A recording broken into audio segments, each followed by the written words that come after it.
Hey everybody, it's Jason Blaha here. Once again, it's time for my client Jordan's vlog.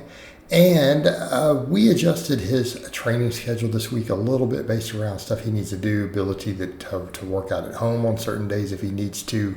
So again, just to make everything flow, we changed his pull day to the first workout. Then we have the chest and tricep push day.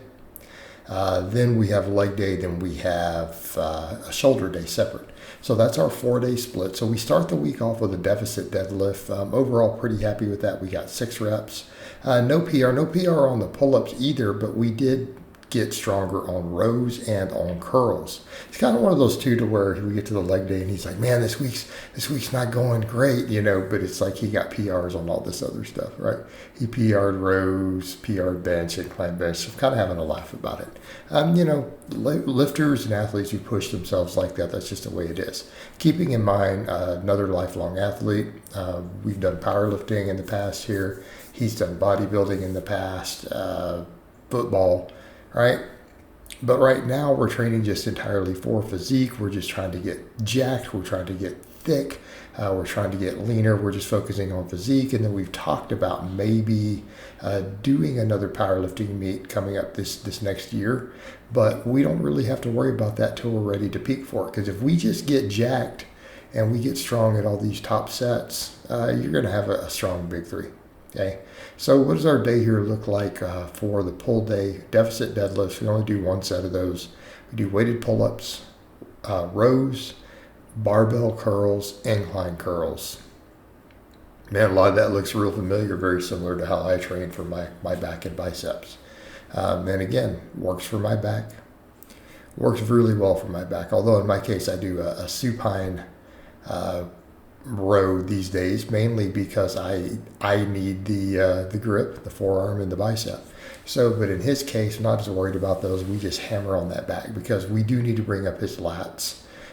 We need to bring up his chest and upper chest. Again, these are two of my favorite bicep movements. Again, big fan of these exercises. Big fan of the incline curl. Big fan of barbell curls. Right. Up there near the top, some of the best exercises you can do for biceps. So again, this is all basics. People will notice this. Everything we do here is the basics, and it works. It works really well. I mean, he's jacked. You guys have seen him shirtless.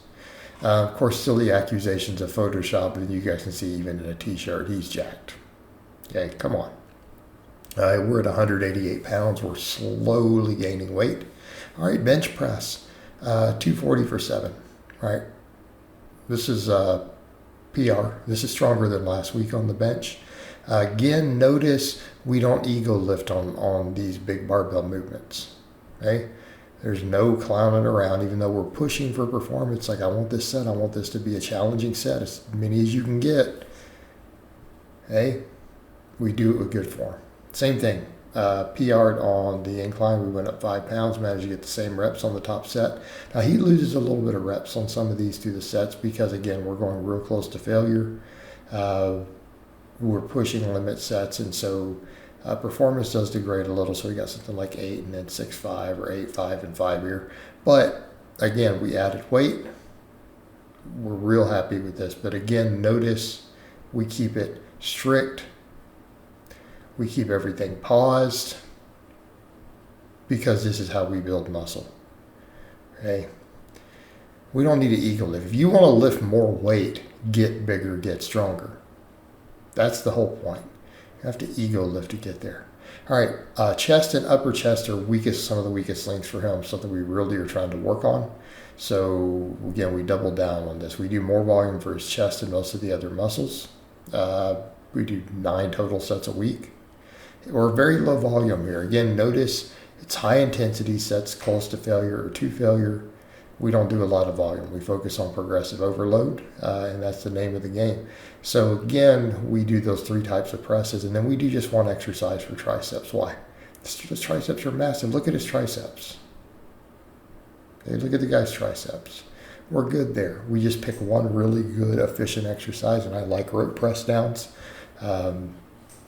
If you have access to cables, I actually do recommend cables for triceps. Again, great exercise.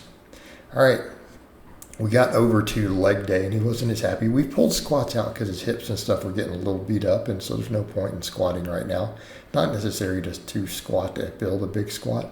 So while they're resting, I have him doing both hack squats and leg presses, right? We've got access to these machines, so we want to get 2 angles, so we've been going ahead and hitting both. Of course, I think we're going to do next week at his house, so he's going to do a safety bar squat, and we'll do leg extensions because he's got a leg extension at home. So again, these sets are challenging here. He's going hard. All right, leg press afterwards, right? So our leg day, pretty straightforward. We do right now a hack squat, a leg press. We do a glute ham raise. And then since we already have that leg press loaded up, we use it to do calf work. So again, it's all kind of machine work for lower body right now because we have access to it and we don't need the other stuff. In fact, for most of my lifters, if they have access to machines, the back squat is usually about the only free weight leg exercise most of them do, with some exceptions. Unless they need tons of volume, then they might do some split squats or lunges. But if we have access to equipment, I just prefer to use it because the back squat handles everything as far as that goes. So it's pretty normal for Team Blaha lifters. Some of my biggest squatters we've done that way.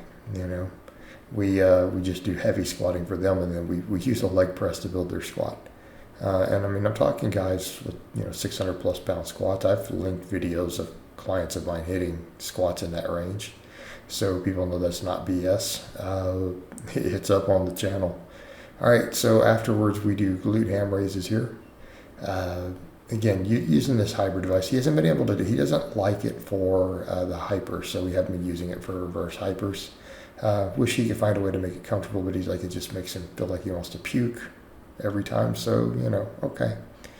But again, we have the glute ham raise portion of it. We have it. We use it. All right, and then of course we do his calves on the leg press. It's the equivalent of a standing calf raise, right? Same basic idea here. We just do toe presses on the leg press. Again, shows the versatility of having one of these. We can use these things for different stuff.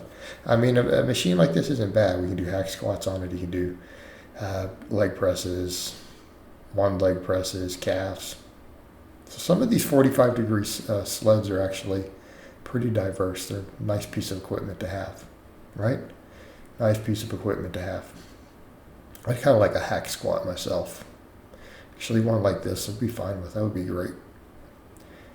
I may look into that eventually when I get a bigger place. All right. So this is our leg day here, and then we finish up with our shoulder day. Shoulder day is very straightforward. I didn't get any footage of his leg raises this week. I don't know if he got them yet. But standing press. Okay. Again, very straightforward shoulder day for him. We do a standing press for 3 sets. We do upright rows for 3 sets, and we do laterals for 3 sets. Again, simplicity gets the job done. His workouts are less than 45 minutes. Some of them are only 30 minutes, and that's the idea. He doesn't have a lot of training time, so we have to be efficient. And yet he looks the way that he does with no gear. Okay? This type of training works. Absolutely works. All right, guys, but that's really all I have to say on that today. I hope it's been informative, and I'll talk to you guys and gals next time.